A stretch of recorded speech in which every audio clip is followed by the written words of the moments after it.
Assalamu alaikum friends. Today we have to discuss about different parts of cells. पिछले दिनों में ना एक स्टूडेंट ने एक दोस्त ने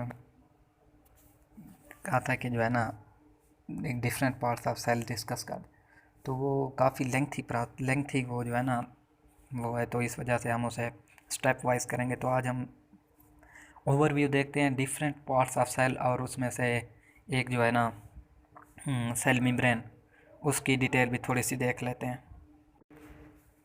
सेल्स के जो है ना काफ़ी सारे पार्ट्स होते हैं, तो आज जो है ना हम उनमें से एक जो है ना सेल मेम्ब्रेन उसको डिस्कस करते हैं। पहले तो हम इसका ओवरव्यू देखते हैं कि सेल के कौन कौन से पार्ट्स हैं।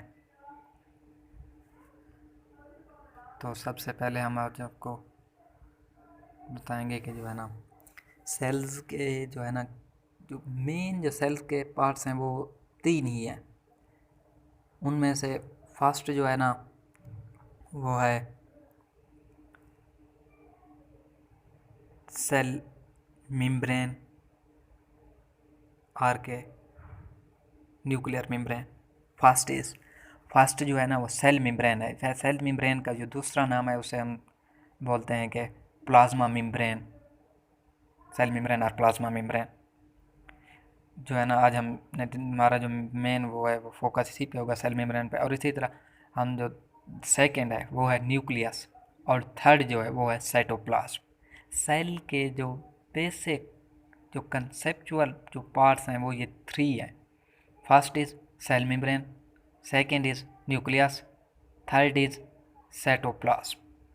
तो आज हमने जो है ना इसके फर्स्ट पार्ट को मीन्स के सेल मेम्ब्रेन और प्लाज्मा मेम्ब्रेन को डिस्कस करना है।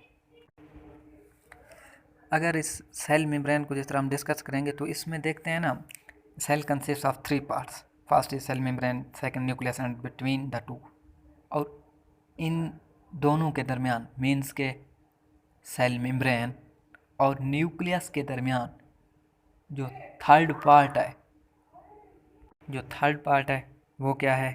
वो है साइटोप्लाज्म। मीन्स के all the organelles that are left behind, means के राइबोसोम्स, गोल्जी बॉडीज, माइटोकॉन्ड्रिया, ये जो सारी की सारी ऑर्गेनेलीज बच जाती हैं वो कहाँ लाई करेंगी? साइटोप्लाज्म के अंदर लाई करेंगी। तो फर्स्ट ऑफ ऑल मैं आपको जो है ना इनकी पोजीशंस बता दूं तो फिर इनको अंडरस्टैंड करना इजी हो जाएगा। पोजीशन मीन्स कि ये कहाँ का लाई करते हैं। ये जो सेल मेम्ब्रेन है ये आउटर पार्ट है, मीन्स के आउटर बाउंड्री जो कि सेल को घेरे हुए होती है उसे सेल मेम्ब्रेन बोलते हैं। तो मीन्स कि इसकी जो पोजीशन या लोकेशन है तो वो ये है, सेल के बाहर जो एक बाउंड्री होती है, मीन्स के बॉर्डर जो होता है सेल के बाहर, उसे बोलते हैं सेल मेम्ब्रेन। इसके बाद जो है सेकेंड इज न्यूक्लियस। न्यूक्लियस की पोजीशन कहाँ होती है? न्यूक्लियस की जो पोजीशन होती है वो ऑफन जो होती है ना ज़्यादातर सेंट्रल होती है, सेंट्रल पोजीशन होती है। बट इन प्लांट सेल के अंदर जो है ना due to large amount of water थोड़ा सा ये साइड पे हो जाता है, पानी की ज़्यादा उसकी वजह से ये थोड़ा सा वो हो जाता है। तो और इसके बाद जो थर्ड है साइटोप्लाज्म, वो जो होती है वो इस सेल मेम्ब्रेन और बाउंड्री या बॉर्डर और न्यूक्लियस के दरमियान जो भी एरिया होता है उसे हम बोलते हैं साइटोप्लाज्म। अब ये क्लियर हो गया कि इनकी पोजीशन कहाँ का है। न्यूक्लियस सेंटर में होता है मोस्टली, और इसके बाद जो सेल मेम्ब्रेन है वो आउटर बाउंड्री है, और इन दोनों के जो दरमियान में बाकी पोर्शन जो रह जाता है उसे हम बोलते हैं साइटोप्लाज्म। तो अब इनकी क्लियरली वो होगी पोजीशंस कहाँ कहाँ होती हैं। और इसके बाद जो आज हमने डिस्कस करना है वो है सेल मेम्ब्रेन। तो सेल मेम्ब्रेन को हम किस तरह, अगर हम इन वर्ड्स को सेल मेम्ब्रेन को अलग-अलग देखें, मीन्स के cell is first word, membrane is second word, तो हमें वाज़ेह समझ आ जाती है कि यह सेल मेम्ब्रेन क्या चीज़ है। मीन्स के फर्स्ट हम अगर रीड करें सेल को, सेल हो गया, और उसके बाद सेकंड को रीड करें मेम्ब्रेन, तो ये वाज़ेह हमें पता चल जाता है कि सेल की मेम्ब्रेन, सेल की जो बाहर बॉर्डर लाइन है उसे कहते हैं सेल मेम्ब्रेन। तो ये हमें क्लियरली पता चल गया कि कोई भी इसमें अब कन्फ्यूजन नहीं होना चाहिए कि सेल मेम्ब्रेन क्या चीज़ है। सेल और मेम्ब्रेन उसकी, सेल और उसकी मेम्ब्रेन, इस चीज़ को बोलते हैं सेल मेम्ब्रेन, जो कि सेल की आउटर साइड पे जो एक बॉर्डर लाइन होती है सर्कल में, उसे बोलते हैं सेल मेम्ब्रेन। अब हम डिस्कस करेंगे सेल मेम्ब्रेन है क्या। अब तो पता है इसकी पोजीशन लोकेशन जो है ना क्लियर हो गया, और इसके बाद हम डिस्कस करेंगे ये सेल मेम्ब्रेन है क्या। सेल मेम्ब्रेन जो होती है ना, ये लिपिड बाई लेयर से बनी होती है। मीन्स के 2 लेयर्स लिपिड की जो होती हैं, इसी तरह ग्लिसरॉल वगैरह लिपिड वगैरह इनमें से मिक्स होकर ये जो होती है ना बनी हुई होती है।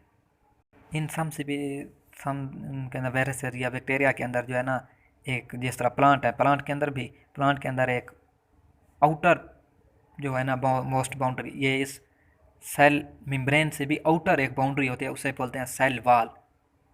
वो जो है ना सेल की वाल होती है, इस वजह से सेल वाल बोलते हैं। जिस तरह ये प्लांट के अंदर भी पाई जाती है, और इसी तरह बैक्टीरिया, सम बैक्टीरिया और वायरसेस के अंदर भी पाई जाती है, जिसे हम बोलते हैं cell wall.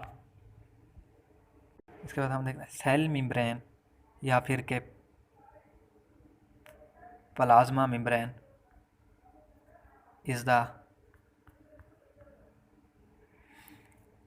Double layer of lipid and proteins जो कि सराउंड करती है सेल को।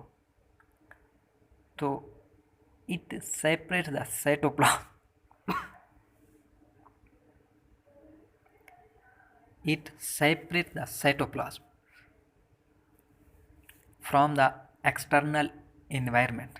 तो किस तरह से ये साइटोप्लाज्म को एक्सटर्नल इन्वायरमेंट से जुदा करती है, किस तरह से, क्योंकि ये जो सेल मेम्ब्रेन है इसके जो बाउंड्री बाहर इसके जो है वो क्या है, एक्सटर्नल है, और साइटोप्लाज्म है वो इनसाइड के अंदर है। इस वजह से ये जो मेम्ब्रेन है सेल की, वो जो है ना क्या करती है, प्रोटेक्ट करती है एक्सटर्नल इन्वायरमेंट से, क्योंकि उसके अंदर जो बाउंड्री आ गया, उसके अंदर मीन के एक बॉर्डर आ गया, तो इस वजह से वो कोई भी केमिकल जो कोई भी इन्वायरमेंट हो, तो वो उस इन्वायरमेंट से अंदर वाला जो इन्वायरमेंट है मीन साइटोप्लाज्म का जो है या सेल का जो इनसाइड इन्वायरमेंट है उससे प्रोटेक्ट करती है, बचाती है।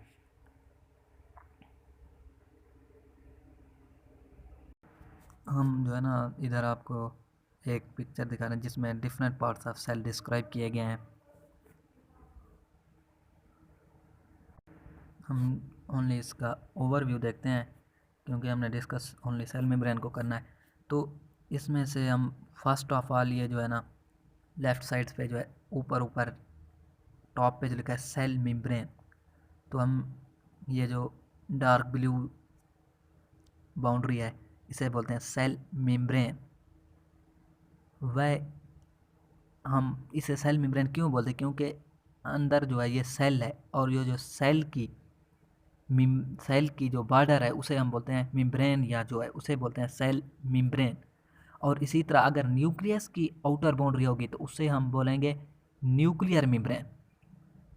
जिस तरह ये रेड डार्क जो है ना उससे शोन किया गया कि ये न्यूक्लियर मेम्ब्रेन है। अगर न्यूक्लियस की आउटर बाउंड्री होगी तो उसे न्यूक्लियर मेम्ब्रेन बोलेंगे, अगर सेल की आउटर बाउंड्री होगी तो उसे हम सेल मेम्ब्रेन बोलेंगे। और इसी तरह जो है ना न्यूक्लियस जो है ये दिखाया गया है जिस तरह के सेंट्रल पोर्शन जो है ये न्यूक्लियस है, और इसके बाद जो थर्ड जो हमने अभी डिस्कस किया है वो है cytoplasm. Between the two is cytoplasm. अगर इसी तरह हम साइटोप्लाज्म का ओवरव्यू देखें तो कंसेप्चुअल देखें तो साइटोप्लाज्म जो है ना ये जेली लाइक स्ट्रक्चर्स होता है। All the organelles are suspended in it. जिस तरह इस फिगर में दिखाया गया है कि ये जो सारी की सारी ऑर्गेनेलीज हैं, जिस तरह लेसोसोम हो गई, माइटोकॉन्ड्रिया हो गई, वैक्यूल हो गया, ये जो गोल्गी बॉडी हैं, राइबोसोम्स हैं, ये जो भी सारी की सारी, ये सेंट्रोसोम है, ये सारी की सारी organelles are suspended in the cytoplasm. तो आज जो हमने डिस्कस करना था वो था सेल मेम्ब्रेन। तो इस वजह से ये जिस तरह फिगर में हम आपको दिखा रहे हैं सेल मेम्ब्रेन, सेल मेम्ब्रेन में जो है ना हमने बताया कि आपको इसके जो है ना सेल के 3 पार्ट्स मेन जो होते हैं वो 3 पार्ट्स होते हैं। जिस तरह एक न्यूक्लियस हो गया, एक सेल मेम्ब्रेन खुद हो गया, और थर्ड जो है वो साइटोप्लाज्म हो गया। साइटोप्लाज्म के अंदर हमने आपको बता दिया कि ऑल द ऑर्गेनेलीज प्रेजेंट होती हैं, और जो ये सेल मेम्ब्रेन जो होती है या प्लाज्मा मेम्ब्रेन ये आउटर बाउंड्री होती है, आउटर बाउंड्री है सेल की, और इस वजह से जो है ना इसे सेल मेम्ब्रेन बोलते हैं। और जो है ना थर्ड जो है न्यूक्लियस, जो कि सेंट्रल पार्ट है, जिस तरह यहाँ शो दिखाया भी गया है कि ये न्यूक्लियर मेम्ब्रेन, ये जो ब्लू डार्क ब्लू है, इसके अलावा जो है ना ये जेली लाइक जो मटेरियल्स है जो पड़ा हुआ है, इसके अंदर सारी जो ऑर्गेनेलीज हैं इसे साइटोप्लाज्म बोलते हैं। और इसके अंदर जो आउटर मोस्ट बने सेल मेम्ब्रेन इसे बोलते हैं। और जो ये न्यूक्लियस की बाउंड्री शोन की गई है इसे न्यूक्लियर मेम्ब्रेन बोलते हैं। अब हम शॉर्टली इन सबको इन सबका ओवरव्यू कर लिया जाए। और सेल मेम्ब्रेन, अब हम इसका जो है ना स्पेसिफिक जो करेक्टर है या फंक्शन है वो इसकी तरफ आते हैं। तो हमने ये तो बता दिया कि फास्फोलिपिड लेयर से बनी हुई होती है। अब हम इसके फंक्शंस की तरफ आते हैं। जो इसका मेन फंक्शन है वो क्या है, तो फर्स्ट ऑफ ऑल इसका जो मेन फंक्शन है, क्योंकि ये आउटर मोस्ट बाउंड्री है और मीन्स के बॉर्डर है, तो इस वजह से ये प्रोटेक्टिव लेयर्स के तौर पर काम आती है। ये प्रोटेक्शन में हेल्प देती है, सेल की प्रोटेक्शन में। और second is fixed the environment, inside जो है इन्वायरमेंट है वो फिक्स करता है। किस तरह के, क्योंकि ये सेमी परमिएबल है, इस वजह से जो है ना ये हर चीज़ को अंदर नहीं आना, सेमी परमिएबल है, इस वजह से जो सूटेबल होता है इनसाइड द सेल, तो उसी उन्हीं चीज़ों को ही ये गुजरने देती है अपने अपने में से। और जो थर्ड और मेन फंक्शन है इसका, ये न्यूट्रिएंट्स को इनसाइड और आउटसाइड ट्रांसपोर्ट करती है, ट्रांसपोर्ट ऑफ न्यूट्रिएंट्स में हेल्प देती है। तो इसके थ्री फंक्शंस हैं सेल मेम्ब्रेन के, three function. First is provide protection, second is fixed environment, third is exchange of nutrients. ये हो गई सेल मेम्ब्रेन। और इसके बाद इसी तरह ग्रेजुअली हम ऑल द पार्ट्स को डिस्कस करेंगे। आज जो है ना हमने एक ही पार्ट इसका डिस्कस किया है, सेल मेम्ब्रेन। अगर कोई कन्फ्यूजन है तो आप जो है ना कमेंट में इस पर वो कर सकते हैं।